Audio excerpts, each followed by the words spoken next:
Welcome, Greek U Nation, to episode number 686 of the Fraternity Foodie Podcast.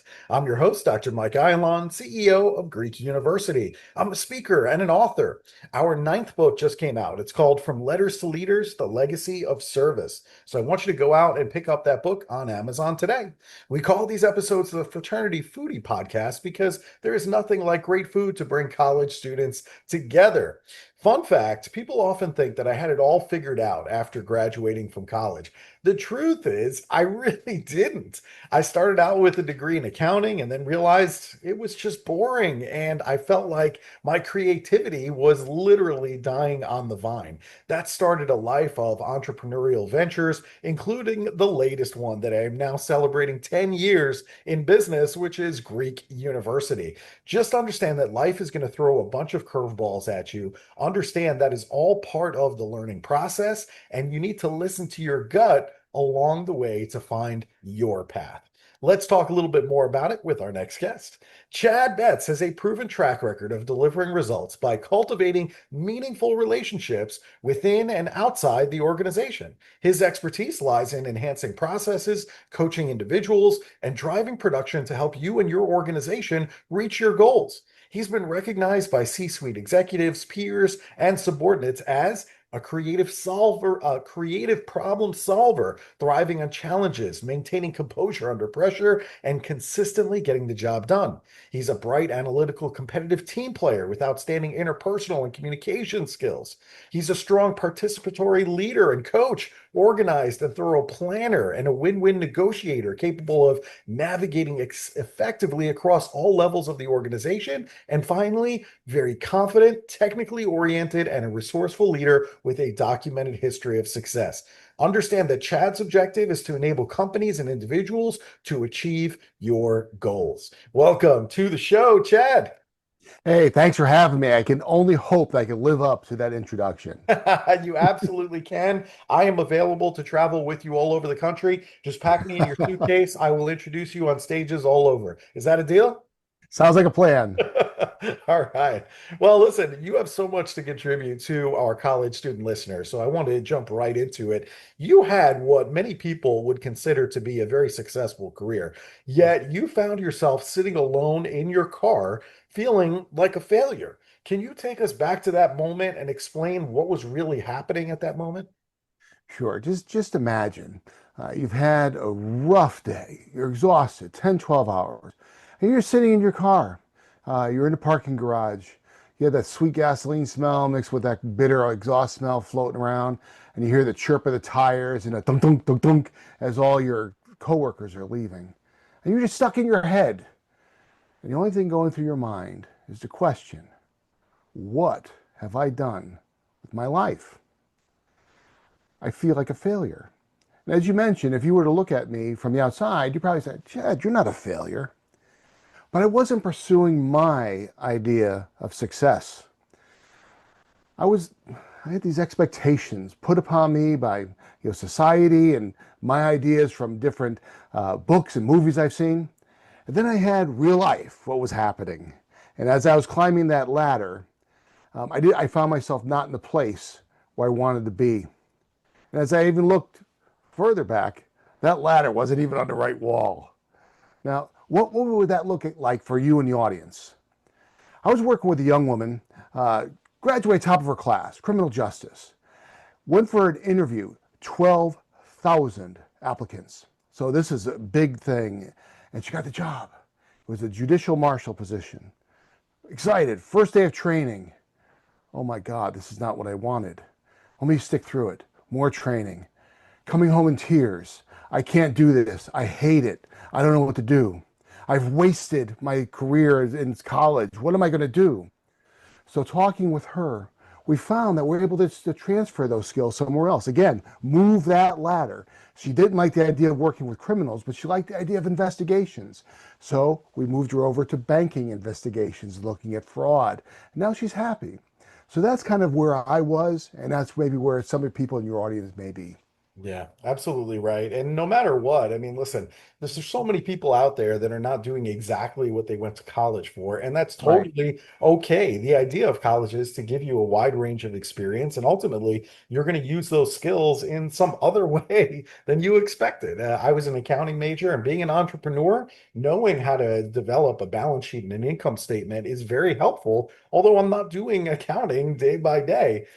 So understand Right. that you'll figure out how to use those skills. And just like Chad said, it could be that your ladder is up against the wrong wall and you just need to move it to a different wall. The other thing that I think about too is the college students and their definition of what success really is. You have a book, it's called An Authentic Success.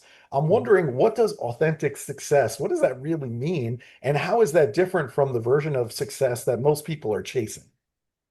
Well, success is a very personal thing. And unfortunately, society puts upon us what success is. Business, money. Our family puts on what success is. A stable job. You can't start your own business. You know how many businesses fail? Our friends, hey, we don't want you kind of going off and taking a job in another city. We want you to hang out with us.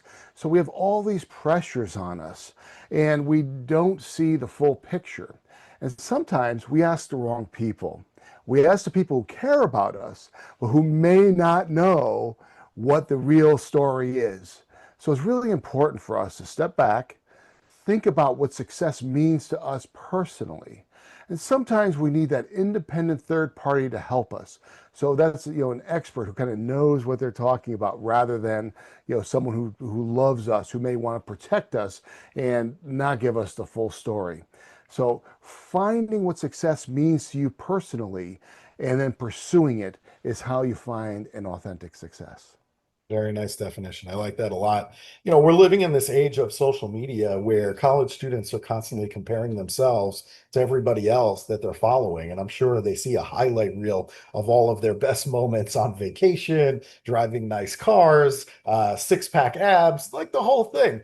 And so these fraternity and sorority members are really comparing themselves to their peers who got the internship after college, who landed that leadership position in a big company, who's got the best social life of their peers. So, how can college students today avoid falling into that comparison trap? It's funny. It's not just college students. I think we're all falling into that trap. We see, especially like you said on social media, we get the highlight reel. The people put out there what they want us to see, not their whole life. We see the vacation. We don't see the bills and the arguments about paying off those bills. We see the idea of someone starting a company. But what does that even mean? Hanging a shingle on the wall is not starting a company. That's the idea of starting a company. So if we're comparing ourselves to that one piece of someone's life, it's an unfair comparison. So again, it's important for us to look at the whole picture and not look at those highlight reels, but talk to the people who have the experience. If you're looking to start that business, talk to someone who's successful in business. If you want to start a career in a company, have an informational interview. That means you're not looking for a job with this interview. You're just trying to find out what the lay of the land is, to see if you even want to pursue that line of work. So getting the information and the full picture and not getting intimidated by someone's comment on Facebook or Instagram. And the idea of that internship lost. What was the goal? The goal is not the internship. The goal is that experience that you can leverage for something later. What's another opportunity for you to get that experience to get something later? Some of these internships are very, very hard to get. And if you don't have that in, then you're not going to get it. So you can't really compare yourself to that person who got it. But what is the end goal? And how can you achieve that end goal another way? So get the full picture, talk to experts, and understand the goal and how to get there. Excellent perspective. I have two kids who are in college right now, and I think a lot of college students feel pressure to have everything in their life figured out before they graduate. Why do you feel that expectation is completely unrealistic? Well, I'm still trying to figure out what I want to do when I grow up. That's why. No. Life experience takes time. You have especially as a college student, you have a kind of a singular life experience. You've been through school, maybe you've had part-time jobs, you've had internships, but you really haven't experienced that full life of having that job and how relationships change when you have a full-time job. You can't go to the gym at 10 o'clock in the morning. There's all these things that change, and that changes your perspective. So as you grow and as you change your perspective, your goals change. So your goal as a freshman is different than your goal as a senior, which will be different with your goal as a new employee somewhere, and your goal will be different when you're 30, and you just evolve. So take the time to live. Put the expectations away. Because as you had mentioned earlier with your accounting story, your life might turn this way. It doesn't necessarily, that's not good or bad. That's just the way life is. So if you take the time to experience that life and to change your goals as you evolve, you'll always be able to find that success. Yeah, I totally agree with that. One of the things that these college students are facing right now is this rise of artificial intelligence. And you talk about how AI is actually reshaping careers. So, what skills do you believe that will become even more important, even more valuable as this technology continues to evolve? That's true. I mean, AI has potential to be bigger than the Industrial Revolution, so a lot of things can change. So, what is the main thing to look at? How to use AI appropriately. That is, no matter what you're doing, whether you're an accountant, you're a teacher, you're a scientist, you're a policeman, it doesn't matter. How will AI impact you and how can you use it? So the way to do that is to, not even necessarily take a class on it, but ask AI how to use AI, and learn that prompt engineering. So that because if it's the same with computers, garbage in, garbage out. The more specific, the more skilled you can get at working with AI, the better results you can get, and the more you can be valuable to your employers. Or to yourself as a business owner, to be able to offload things. Like right now, I'm working with Claude to set up a chief of staff to help me organize my day. And it's funny the way I have it set up. Sometimes it yells at me. It's like you're supposed to do this, and I need that. And that way, I have an assistant that doesn't cost money. So things like that to be able to take things off your plate, so you can do the highest and best use for you, your thinking, your strategic planning, the actions that you can take that only you can take. That a computer really can't, and then kind of offload the rest. So that prompt engineering, how to use AI when it's appropriate, so you could be valuable with your highest and best use. Yeah, I totally agree. I think everybody should be using AI, whether that be ChatGPT or Claude or what have you, Right. to try to figure out they can make themselves a little bit more efficient and using it just on a daily basis to perform some of those tasks that might be repetitive in nature, just to, figure out how to use this. How am I going to be a better employee by understanding the technology and putting it to use? Right. So, kind of along those same lines, I was actually watching the news over the weekend and I saw that AI is essentially replacing pharmacists. They had AI trained to figure out what medications goes with which other medications, and the AI was spitting out the output instead of a person, instead of an actual pharmacist looking at these combinations. And so, in that sense, it's very possible that pharmacists in the future might be essentially obsolete. So, if you were advising a college student today, what would you tell them to focus on that AI probably can't replace? I would say it's the interpersonal. It's being able to relate to people and to connect the dots between people. Because even though with a lot of the call centers now aren't a person anymore, it's all AI until you get to really to what the difficult problems that AI can't solve, and that's where the person comes in. So looking at that, using the pharmacist example, that's been happening for a while, even before AI. A long time ago, a galaxy far, far away, pharmacists used to mix the medications. I remember when I was a kid getting, different medications that the pharmacist would make. Now it's all prepackaged.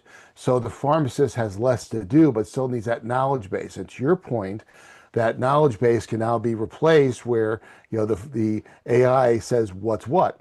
But with the research, you still need that pharmacist researcher to work with the AI program to find the new product so you can then have something new and have that innovation. So thinking of it in that way, where do you fit in that? Again, it goes back to that highest and best use. AI is a tool, but people still need to be involved. And that involvement is, that specialization that only you could bring as a person. Okay, well, good advice there too. In that accounting example that I used earlier, obviously I knew that it was time to pivot to a new opportunity. So, how do you know when it's time to either persist through a challenge versus pivoting to an entirely new opportunity? It is a difficult thing because good things take time. So it is important to have the patience to move through a position to get somewhere. But you have to look, is the position or the relationship or whatever giving you what you need? Are you growing in that position? Is it something where you find satisfaction from? Sometimes we build inertia. We're kind of like that tractor trailer just driving down the highway and we just keep going. Why? Because that's the direction we're going in. And we don't put the thought in there, well, maybe I want to take this exit. So it's important to step back and always be evaluating where you are and what your goals are. Because as I mentioned earlier, you evolve. What you wanted as a freshman is different than what you want as a senior, and with your first job is going to be different than when you're 30. So keeping that in mind, evaluating where you are and how to move forward. How I do that is I use what's called the OODA loop, OODA. First O is observe, see where you are, how you're doing, what's going on around you. The second one is orient, seeing where you want to go. And then that helps you point yourself in a direction of which way you want to go. The D is for decide. You need to commit. You can't just float around and say, oh, I might want to do this. You have to make a decision that I want to go from A to B. And then the most important is the A, to act. And you take that action so you move. And you can do the OODA loop constantly. Observe, orient, decide, act. And you just keep going. And, and that action might be to stay where you are. But that constant analysis of where you are, what you want to be doing, and how you're evolving is very important. Yeah, it's almost like GPS in essence, right? Just checking where you are and where you are in relation to your goal. And hey, maybe you Mhm. decide we're going to take a pit stop and we're going to go in a different direction and we're going to, go see some attraction, right? So constantly doing that assessment to figure out if you're on the right track or not, I think is Right. helpful. Now, a lot of the college students that I'm working with, I can tell they're completely burned out. And I know that you've talked about before that success really shouldn't be killing you. So why do you think that so many of these high achieving people are completely burned out today? We get driven into a singular goal. So getting that classwork done, getting the degree, getting that high grade, and we forget everything else. So we forget our health. We start eating badly. We're on a run, so we have fast food and we get to our classes or our job. We skip the gym. So now we don't have the energy. So we're kind of feeling sick from the bad food. We don't have the energy because we didn't exercise. We don't socialize enough. We forget that life's a team sport and that we're social animals at heart. So again, we start focusing on that goal, and we forget our relationships. So we're not quite as fulfilled. So we really need to look at life holistically. Successful life is not just a degree. Successful life is not just getting that job. It's that plus the family, plus our health, plus our hobbies, plus everything else, our spirituality, all those things come into a fulfilling life. And if we only focus on the one and neglect the rest, then we start getting burnt out. Or if we succumb to what we're talking about before, with society says, "Oh, I like your accounting," because example, because I was working with someone, and they were an accountant, but they were miserable, but they looked successful. And the reason they were accountant is 30 years before, their parents said, "Get an accounting degree and you'll always have a job." So that influence carried with them for 30 years. So that's the thing, get rid of the influences and make sure you're living a holistic life, not just focused on that one goal. You're absolutely right. It was my dad that told me that I needed to be an accountant because I would always have a job, I would always Yeah. have money, and those things were true. He was Right. accurate about that. My Yeah. bank account was full of money, yes. But was I happy? The answer is no. No. I was not happy. So, I think the lesson here is, don't necessarily go into what your parents tell you to go into. It's really about you spotting certain needs that you're passionate about and then Right. going and fulfilling that need. That's really what it's all about. And so I fell into that trap. I admit that, and obviously now I feel a lot more fulfilled. And so that's a change I had to make. Now, you mentioned jobs, and I think now is a really good time to talk about it because here we are at the end of the spring semester. Now people are graduating and going into their first job, getting those job offers, and moving into the corporate world. So, what is a question that every student should be asking themselves before they accept that job offer? I would say they should look at their circumstances first. What do I mean by that? If they're on their own and they need that income stream immediately, they may want to take something that may not be a perfect fit, but something that they can get through. If they do have a little bit more leeway, they may want to get a job that gives them some more experience that helps them towards a bigger position later. An example would be I was working with a young man, and he was living with his parents, and he was thinking about getting a job at a delivery service. I think it was UPS, because it paid more money. But after discussions, he wanted to be a police officer. So we took a step back and he took a part-time job that gave him the experience that he needed so that he could land that other job and move the career along. So really look at your circumstances. If you do need that money right now, you might need to take that job, but don't fret, because having a job is a good way to get another job. It's easier to get a job when you're employed than when you're not. But if you do have that leeway, think more about that experience. What can drive you forward onto something else? And remember the idea of side gigs. Once you have that job, it's okay to have a little part-time thing over here to experiment with what you want to do. That's how I got into coaching and speaking. I have a full-time job, but on the side, I write books, I coach, I speak, and that is something that I find fulfillment in.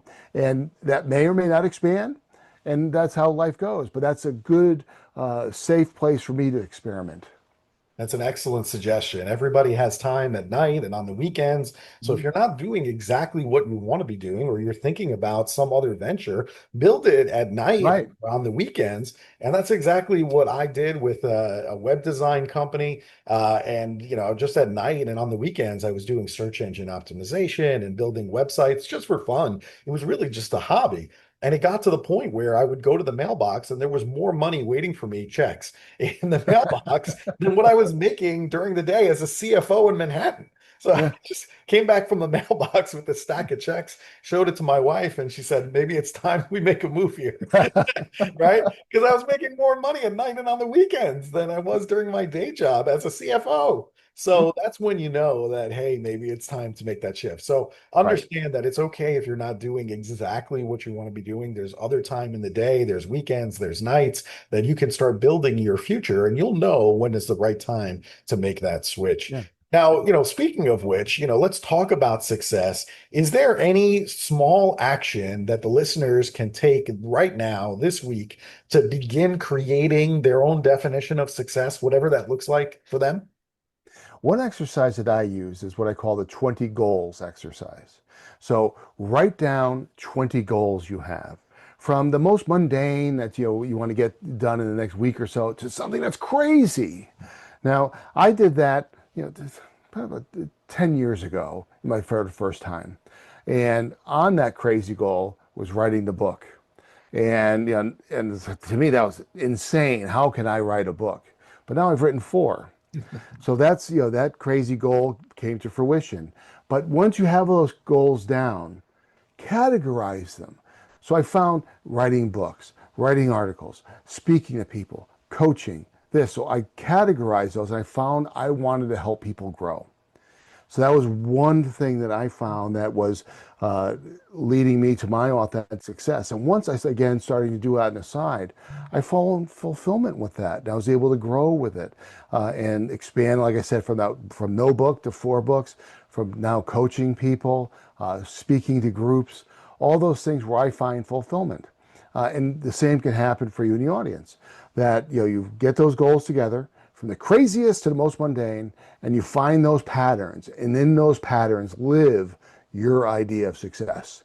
And then you define success on your own terms and pursue it. And that's the best way to find that success. And you can, like I said, you can experiment that aside, because sometimes certain things work and certain things don't. And that's a good place to do it, so you're not putting your whole life on hold for one thing. Yeah, that's perfect. And you're right. I mean, writing a book is really kind of funny. In the beginning, you think it's like sending a man to the moon. Like, this is Right. impossible that I'm actually going to get this done. And the more you write, the easier it is to make more books. So we're Yeah. already on book number 9 at this point. It Yeah. gets easier the more you do it. It's like a muscle. It's like working out at the gym. The Very true. more often you do it, the easier it becomes. And then you figure out a method that makes it actually really easy to do. But the first one is the hardest, and then it gets Yeah. easier. So really good stuff. I like all of it, and I appreciate all of this advice. I think this is just a treasure of information for college students today. One thing that I really like is good food, and I do end up in your neck of the woods in Connecticut quite often. So I'm wondering, the next time that I'm speaking at UConn or one of the schools there in Connecticut, where should I be going for a great meal? It's funny. The cop out answer would be New Haven style pizza. Go to Sally's or Pepe's or Modern or Zapardi's. But I'm going to give you something else. Along the coast in Connecticut, there's a lobster roll. Now, it's not the lobster salad with the mayonnaise and stuff. This is it's a New England style hot dog roll. That's the flat sided one with the cut on the top, grilled on the sides with warm lobster with drawn butter. And there's a bunch of places on the coast to get it. Where I'm going to send you is Joey C's Boathouse in Stratford. Sit on the deck, listen to live music, watch the boats go by, have a nice lobster roll with your beverage of your choice, because it's the experience of dining too, not just the food. Because if it's just the food, you can eat at home, but having that experience of the music, the river, the boats, the sun, it's a great day. Yeah, that sounds absolutely perfect. And I do miss having fresh seafood. I live Yeah. in Nashville, Tennessee, and I'm landlocked, so I don't get fresh seafood very often.